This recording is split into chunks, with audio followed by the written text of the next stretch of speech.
High লেভেলের নাগরিক যারা, এরা আপনার কলমের খোসা দিয়ে লক্ষ লক্ষ টাকা নিজের পকেটে ঢোকায়। সাক্ষ্য দিছে মুহাম্মদ রাসূলুল্লাহ সাল্লাল্লাহু আলাইহি সাল্লাম, যেই মানুষগুলো দুনিয়াতে দামি, এদের চেয়ে দামি মানুষ আর পৃথিবীতে নাই। যেরকম সুবহানাল্লাহ, এত দামি এই মানুষগুলো, এত দামি। লক্ষ্য করেন, আজকে যাদেরকে রাষ্ট্র এবং সমাজে বলে এরা হলো হাই লেভেলের নাগরিক। হাই লেভেলের নাগরিক কারা? লেভেল দেয় এক নম্বরে যারা ডাক্তার, তারা হাই লেভেলের নাগরিক। কথা বলেন, কোন লেভেলের নাগরিক? এরা হলো হাই লেভেলের নাগরিক। দুনিয়াতে যারা প্রকৌশলী ইঞ্জিনিয়ার, তারা হাই লেভেলের নাগরিক।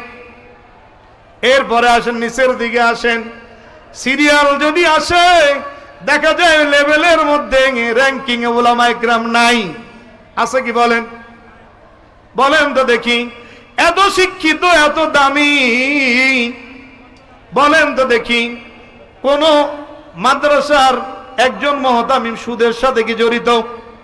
কথা বলেন, কথা বলেন। মাদ্রাসার কোন মুহতামিম সুদের সাথে জড়িত? মসজিদের কোন ইমাম সুদের সাথে জড়িত? মসজিদের কোন মুয়াজ্জিন সুদের সাথে জড়িত? আছে কি বলেন? আছে কি? হ্যাঁ, আচ্ছা বলেন তো দেখি, এই যে হাই লেভেলের নাগরিক, দুর্নীতির দিক দিয়ে বাংলাদেশে দুর্নীতি উলামায়ে কেরাম করছে না, এই হাই লেভেলের যারা নাগরিক এরা করছে? কথা বলেন, ঢোকায় কিনা বলেন? হ্যাঁ, আমরা তো উলামায়ে কেরাম, আমাদের কোনো লেভেল নাই, আমাদের কোনো র্যাঙ্কিং নাই। এই যে মানুষগুলো, একজন ইমামের বেতন কত বলেন?